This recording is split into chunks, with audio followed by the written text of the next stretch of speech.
Hi, my name is Diana Fisher. I'm a Society of Master Saddlers registered qualified saddle fitter.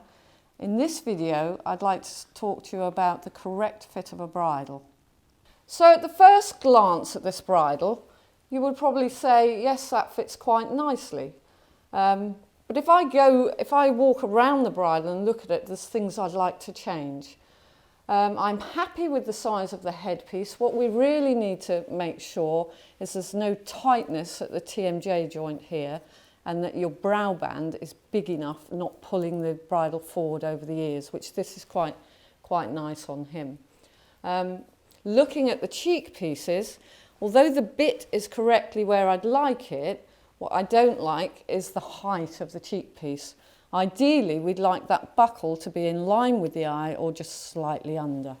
So to do that, I would change that cheek piece to a shorter cheek piece, which I will in a minute. Moving on to the noseband. To me, the noseband is sitting a little bit high. It's touching the cheekbone of the horse, which if that kept moving, it would eventually rub him and make him sore. Also, we have a couple of veins underneath this, just underneath this cheekbone, and if that noseband was done tight and trapped those veins, the horse would probably cross his jaw and fight it in some way or chuck his head. Those veins are very important that we don't crush them. So what I will do now is drop that noseband and put it where I think it should be.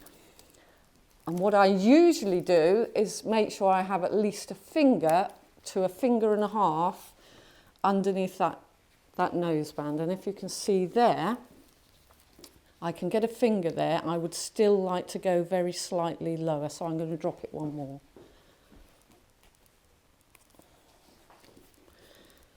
The problem we have there, sometimes you have a horse with a short distance between the cheekbone and the bit, then you would have to compromise and just go to one finger rather than 1.5. If I do that noseband up now,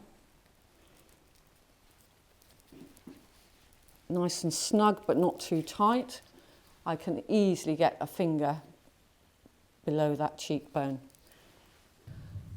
So now I've changed the cheek pieces on this bridle. As you can see, the buckles are in line with the eye. I don't mind if the buckle was one lower, just a little bit lower, but I wouldn't want to go too much lower than that.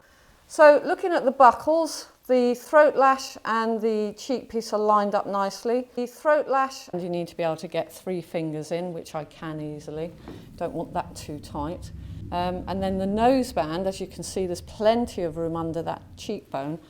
What we've also got to be careful of with your noseband, that it sits behind this cheekbone, not forward, as you do see a lot of horses with a noseband that's a little bit short on the front, and so it pulls it forward onto the cheekbone. We don't want that. So it's important to make sure, again, just a finger's width behind that cheekbone is fine.